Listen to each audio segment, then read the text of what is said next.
Good morning, dear students. So today we are going to discuss about area of a sector. Dear students, suppose I divide a circle throughout by a diameter. Suppose I draw the diameter of the circle. Then the circular region. Circular region means the inner portion of the circle. The circular region is divided into two parts. This is one portion. This is a half part of the circular region. What we call it? Another part is this lower portion. So if this is diameter of a circle, then the whole circle is divided into two semicircular regions. So in this semicircular region, its area will be what? Area of the whole circle. So area of the circle is what? We know, we have previously learned, area of a circle is pi times r square, where r is the radius of the circle. Now when we talk about the half part of the circle, then area of that will be called area of semicircle. So area of semicircle will be area of semicircle. Area of semicircle will be half of the pi r square. Means pi r square is the area of the whole circle. Then half pi r square will be the area of the semicircle. So now you see, dear students, you will say area of this part also is half pi r square. Area of this part also is half pi r square.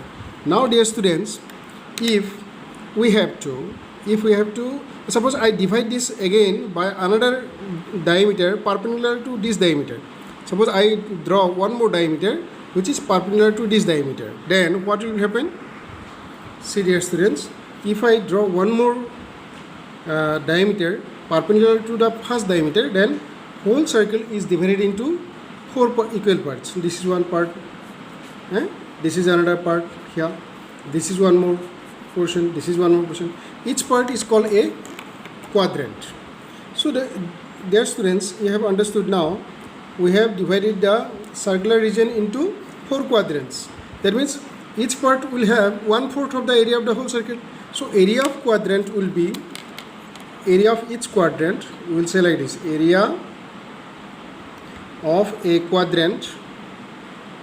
Area of a quadrant is equal to 1/4 of pi r square.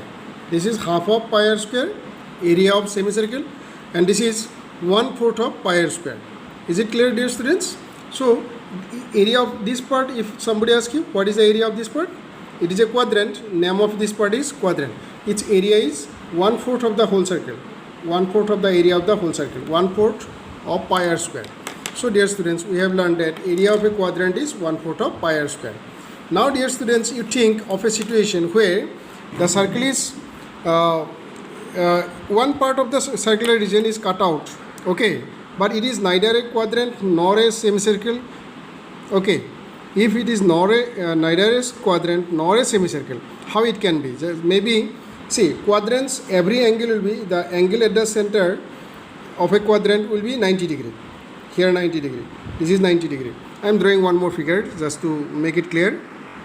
So here you see, this is 90 degree angle. No, area of a quadrant is 1/4 of the pi r square, and angle of a quadrant is 90 degree. 90 degree. Just you think of a situation where the angle is not 90 degree, it is less than 90 degree or more than 90 degree. You can't call it a quadrant. You can't call it a semicircle. Suppose angle is not 180 also. So if that is the situation, how to find out the area of that part? What will be the name of that part whose this angle will be not 90 degree, less than or more than 90, but less than 180 or more than 180, like that. So I am talking about a situation of that kind. Suppose I want this part's area of this part, which is enclosed by two radii. Just you see, what is this? This is radius, because this is center, this is point on the circumference. This is also radius, no? So this is a point on the circumference. So this region is bounded by two radii and one corresponding arc, the minor arc AB. So this portion, whose angle is here, this angle is called sector angle. This portion is called a sector.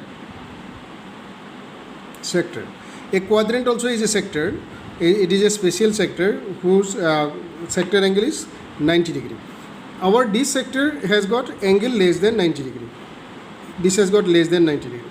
Another situation you see where the sector angle is more than 90 degrees, as you see.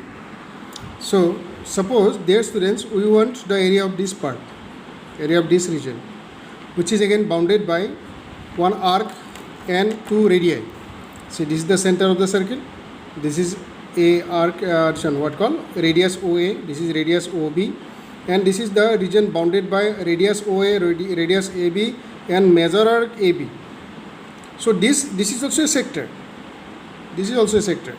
So a sector is a region bounded by two radii and one corresponding arc. This is minor sector. This is major sector. If you have to find out the area of this part, how to find out the area of this portion whose angle is less than 90 degree or whose angle at the center is called angle of a sector. This angle is more than 180 degree. So if that is the situation, how to find the area, that is what we are going to learn. Dear students, you think, what is the area of the whole circle? We know area of the whole circle is pi r square. That is, when we talk about the area of a circle, thus I am roughly drawing area of a circle. That means we are also comparing here what angle does the circle subtend at the center of the circle. See, at the center of the circle, this angle is 360 degree. Yes or no? That means if 360 degree is formed, then only means if this arc, when it is closed here like this, started here and it is again ended here at the same point, then we form here, this arc subtends here an angle that is 360 degree. That means when 360 degree angle will be formed, then area of this circle will be pi r square. What is the area of this circle? Pi r square. Got the idea? So area of this circle is pi r square when the angle formed at the center is 360 degree. So we can say like this, when central angle C full stop A full stop, you try to understand it as central angle. Central angle means angle made at the center of a circle by an arc. So when the central angle is 360 degree, then what is the area of the circle? Area is pi times r square, pi into r square, no? Pi times r square. So this is the area of a circle. To point here, central angle is 360 degree, then the area is pi r square. When central angle will be, just you think, 1 degree angle, means suppose the arc has just made, suppose the arc is only this much is drawn. So then angle made at the center is suppose 1 degree. Suppose this is the radius, this is the radius, and angle between these two radius is suppose 1 degree angle. This angle is suppose 1 degree angle.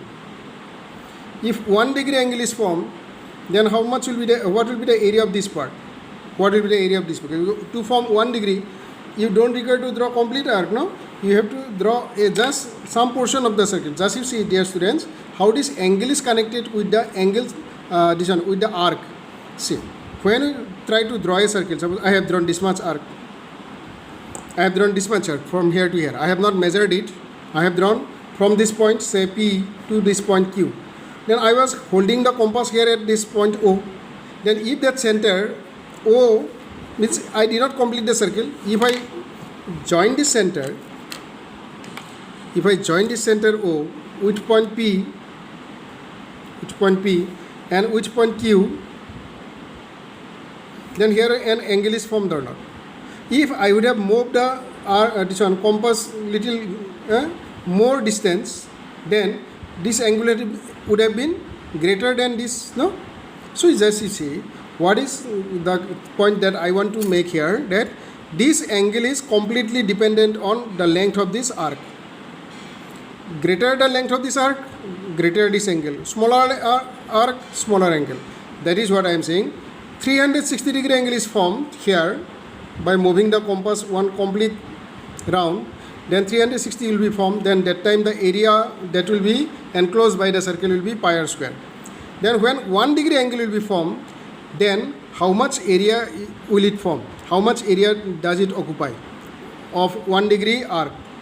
If the arc subtends an 1 degree angle at the center, how much area will it cover? That is what. How much area does the radius sweep? How much area does the radius sweep from this position to this position? It goes, and it has formed here suppose 1 degree angle. how much area does it show? So that can be calculated by unitary method. In smaller classes, all of us we have learned. Suppose I am given cost of 5 books is 20 rupees. Cost of 5, say pens.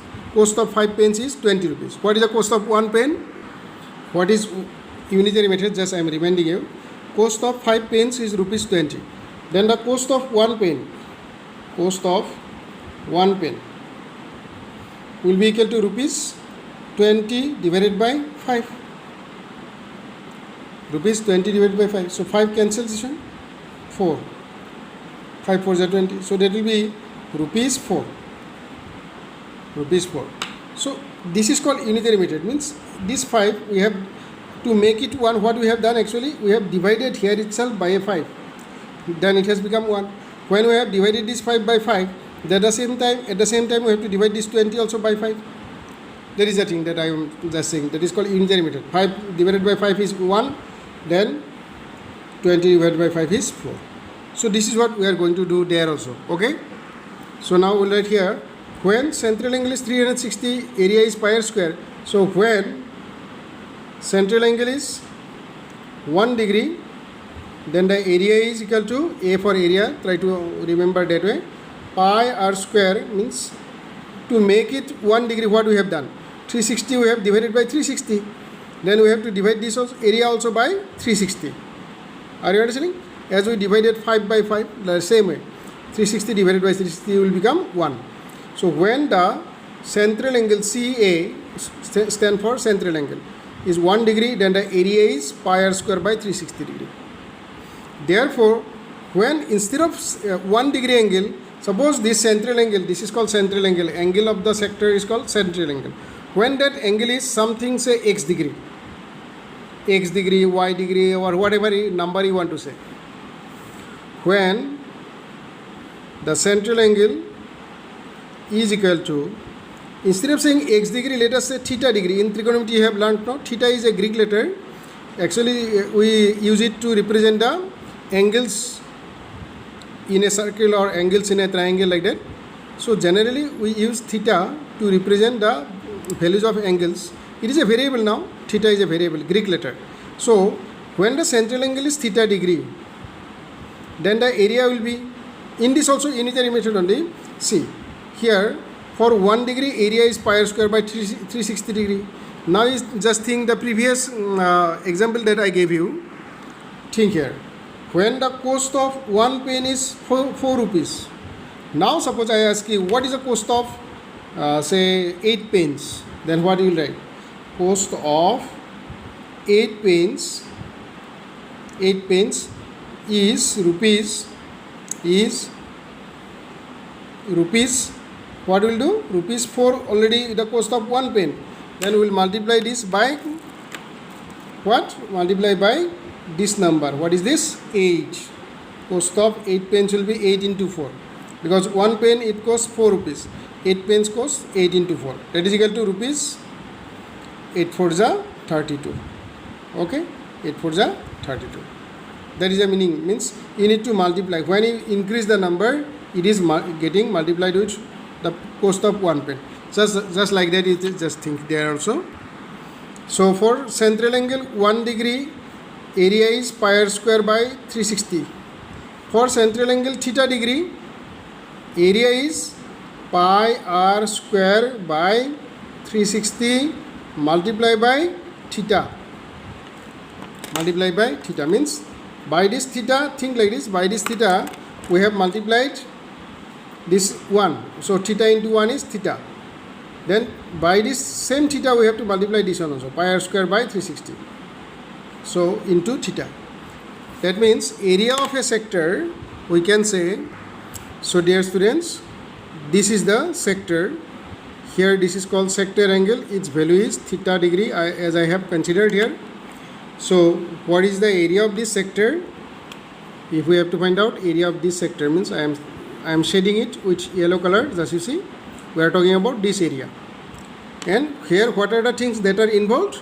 The radius is involved. This is radius from this center to this circumference. Radius. This is also radius. Radius OB. This is also radius. Same radius. and this is the angle whose measurement is theta degree, and this is the yellow shaded portion is the sector we are talking about. So that's area is now we got, that is, what is the formula for this?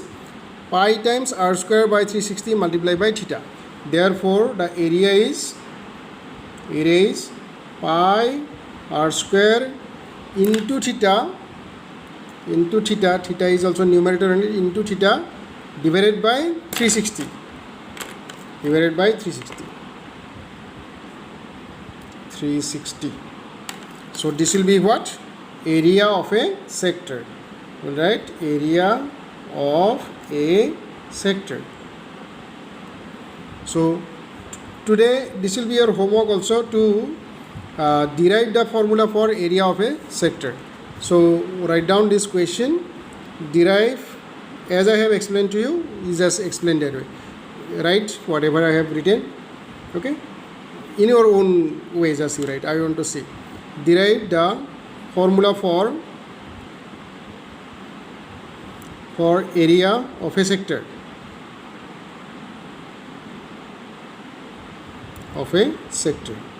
Also you write down the definition. If you have gone through the video nicely, you will know what is the definition of a sector and what is the definition of a quadrant and what is the definition of a semicircle. Please write the definitions of quadrant, semicircle and sector also. So that will be your homework. Thank you, dear students. The next point we will study in our next class. Have a nice day.